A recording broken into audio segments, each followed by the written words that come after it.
Hey guys, welcome back. In this video we're going to be digging some holes for our pole barn. First thing, we've got to switch out this smooth bucket for a tooth bucket because the area where we're going to be digging has a bunch of big stones in it. Also, these front poles are going to require bigger holes to help anchor the poles into the ground with rebar and concrete, so in the event of a wind uplift they will not heave out of the ground. This building is going to be 60 by 176 feet and it will be machine storage. So there's no quick attach on this old 580E case backhoe.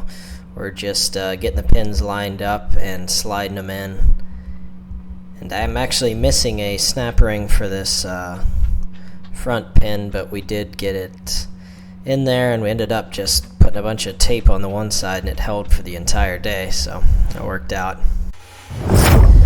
Alright, so we're just gonna slide this smooth bucket out of the way, and then we're gonna go ahead and head down to the pad. All the spots where the poles are going are already marked out. I just have to dig it out and leave an extra little bit of wiggle room just in case something needs to be moved one way or the other.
Alright, so we got all the holes dug. I'm just walking around here to make sure that there's not an excessive amount of dirt in the bottom of the holes, and that where the poles need to be set, that there's room for it. We did hit a few field tiles when we were digging these holes, so once the poles are in place we're going to go ahead and fix those field tiles so that they can continue to drain properly. And I finally got a drone, so these are going to be some of the first shots I've taken with the drone. So bear with me, but enjoy the shots. They're pretty cool.